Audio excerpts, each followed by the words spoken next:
Here it is slower.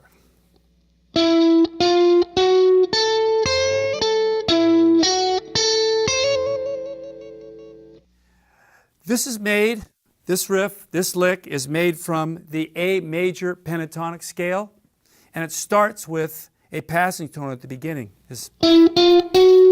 Usually when you learn pentatonic patterns and shapes, you don't have notes that consecutively go one after another like that in half steps. I usually call that a chromatic lead-in. But anyway, it starts with a passing tone. And this is the first time I've explained this in any riff ever, is doing a bend with your index finger. That's a really hard technique, so I kind of save that for more advanced students, so get working on it. This little bit's from the major notes. Here we have a fifth, sixth, part of the major pentatonic scale. And then we finish with what's known in classical music as a trill, and that's, like what violinists do. As fast as you can do that is better. So that's about as fast as I can do it. There you have it.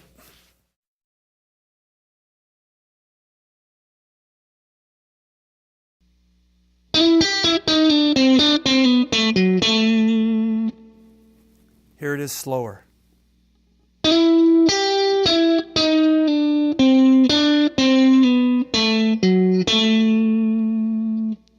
This riff was created from the A minor pentatonic scale.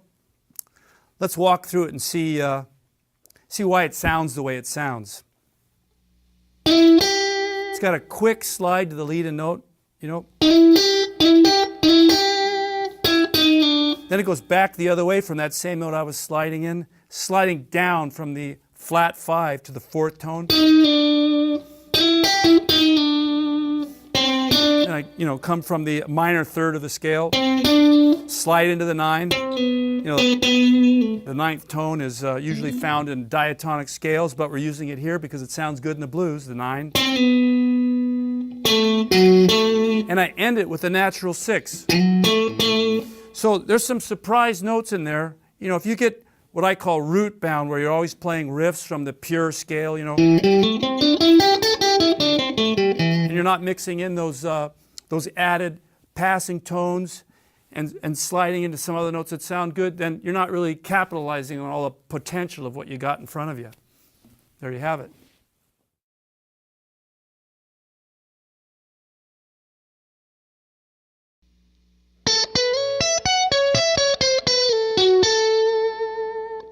Slower.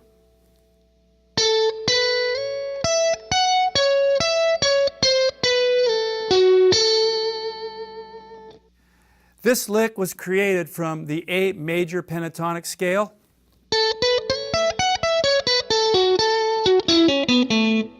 Very common in country music, but we use it in the blues as well. It's got a slide from the 9 to the major third. Then it's got a flatted third passing tone in here. Major third, flatted third, 9. And I slide from the 9 down to the root note and go to the 6th that's down below. One more time.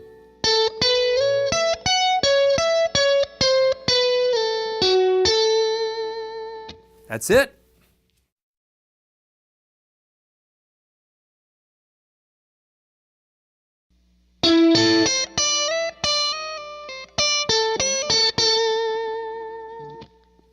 Slower.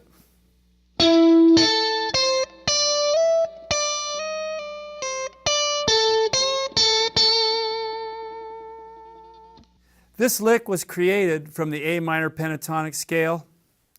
That would sound good over a straight A chord or an A7, that's with a flat 7. And even an A minor chord, of course, since it's a minor scale, minor harmony, A minor chord.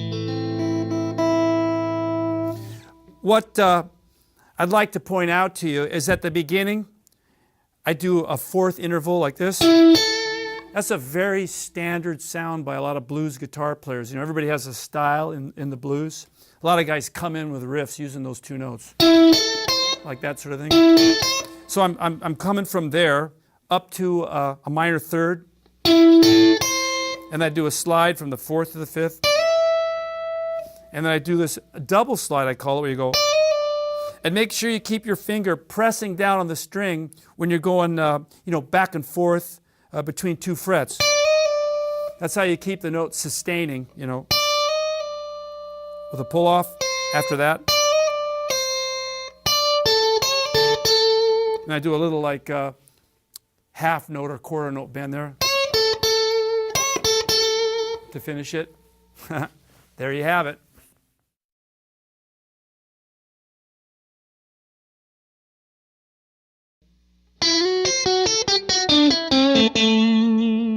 Slower.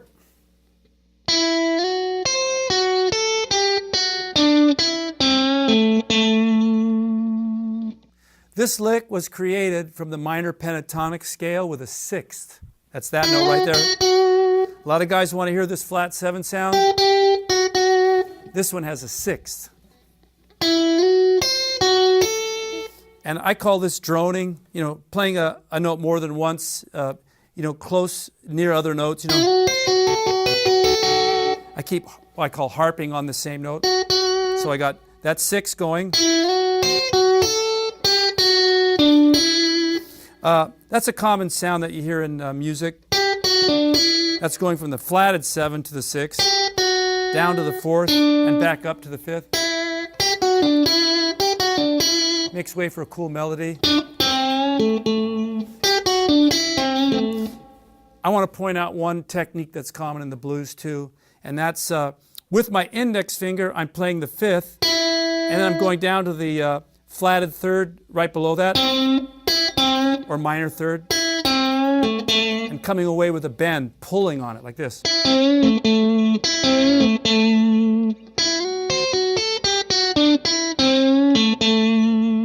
you have it.